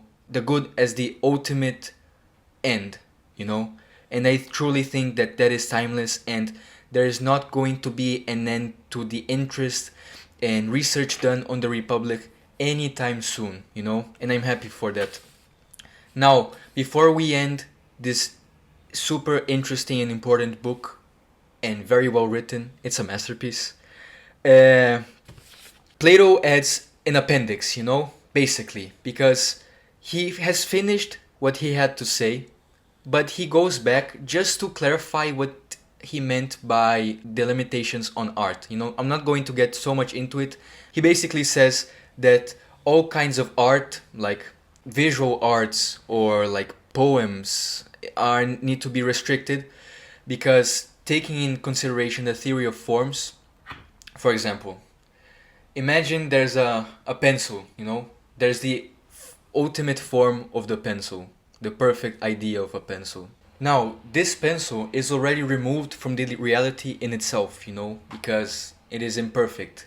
It is a physical manifestation of the perfect form of a pencil. And I don't think Plato really thought that there was a physical world where all of these things exist. I think he was more talking about, like what I said about numbers, about all of these disciplines he was advocating for, which study things that do not manifest themselves in the physical world. So that perfect form of the pencil is more true than our reality that we can perceive with our senses, because that truth is eternal. This pencil that I'm holding right here is already removed from reality in itself, because the pencil maker, even though he's aiming at his mind to the perfect form of a pencil, this can't be perfect, because it is manifested. And when an artist, according to Plato, paints this pencil, he's already like 1/3 removed. Merda. But when a painter or a poet talks or paints about this pencil, they are already like representing an imperfect form. So they're like 1/3 removed from the reality. So Plato's point was that art can do so much stuff because it has little grasp of anything. And that we must be careful about these representations, the artistic representations that we give to our citizens, because it takes them away from the essential nature of things in themselves. So he banishes art, poetry, which was a big thing in their time, the arts and stuff, because it was like too far removed and it could have a corroding effect in the minds of its citizens. But he says, Socrates says, I'm doing this with much hesitation because of all of the respect I have to Homer and Hesiod and all of the poets and all of the arts. So if we can be proven that art can have a beneficial effect to its citizens, to the citizens of our society, we will be the first to admit them into Callipolis. But until then, just for precaution, we must stay away from the arts. Alright, so that's Callipolis. Before Plato closes the Republic, Socrates wants to re-emphasize just how important it is to be just. Because he says, you know how everything has its own specific fault? Like wood has rot, metal has rust, the body has illness and stuff? To which the brothers say yes. To which Socrates says, and wouldn't it be naive to expect that one thing could be destroyed by something that is not its own specific fault? He clarifies, for example, if I eat spoiled food, I eat it and it deteriorates my body. But it's not the food in itself. The food is only a catalyst for illness, which is the body's specific fault, which can destroy and corrode it. To which the brothers say, yes, but look at the soul, its own specific fault, moral wickedness, doesn't seem to be able to destroy it. So the soul must be immortal. And he goes on to explain just how important justice and excellence is not only on this life, as we have proven, but also on the next life. He says, the gods will never neglect the person whose heart is set on justice and who is ready, by pursuing excellence, to become as like God as they are able. And he tells this tale about a man named the myth of So this guy, he died bravely in combat. Air.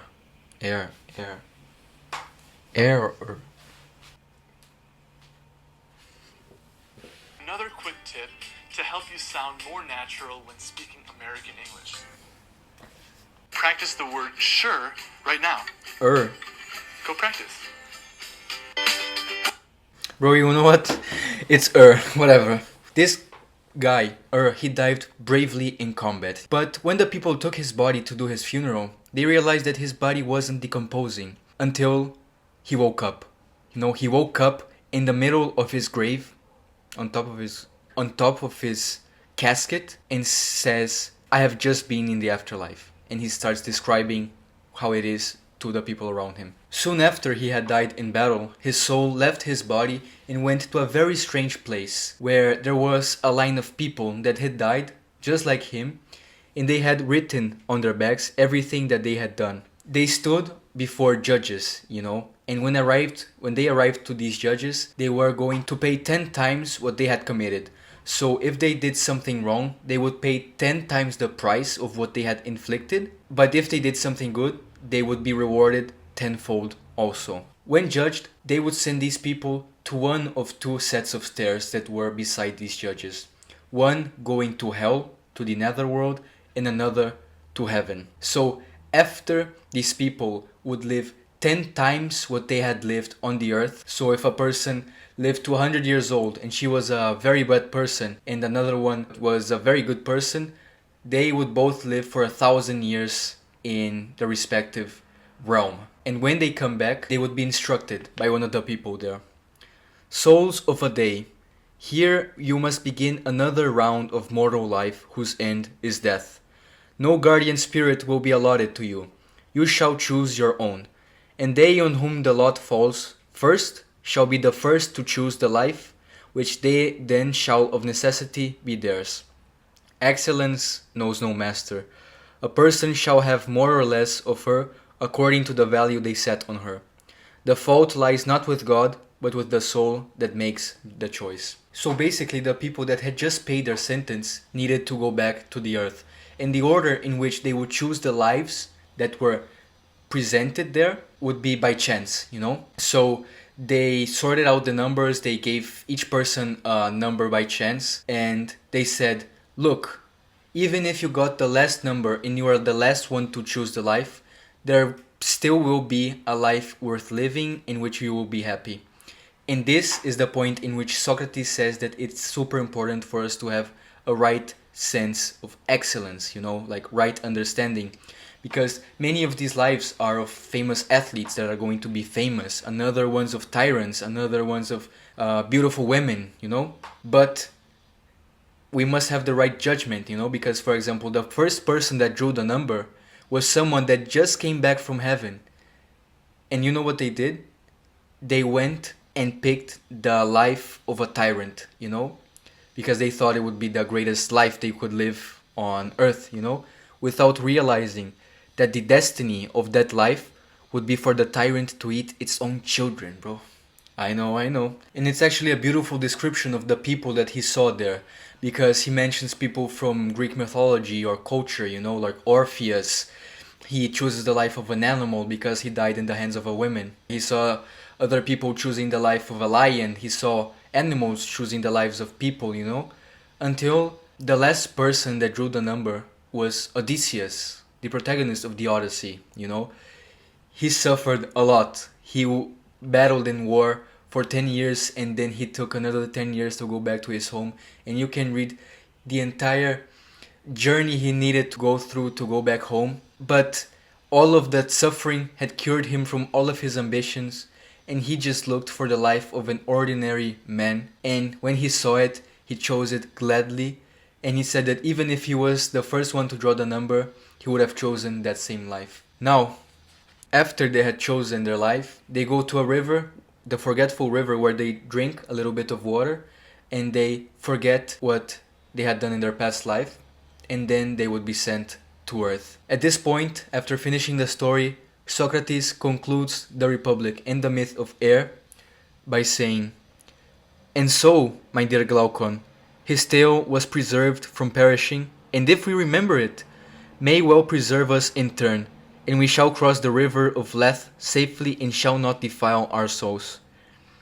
This, at any rate, is my advice, that we should believe the soul to be immortal, capable of enduring all evil and all good, and always keep our feet on the upward way and pursue justice with wisdom. So we shall be at peace with the gods and with ourselves, both in our life here and when, like the victors in the games collecting their prizes, we receive our reward. And both in this life and in the 1,000-year journey which I have described, all will be well with us." That's it. See ya. My God. What, Socrates? The festival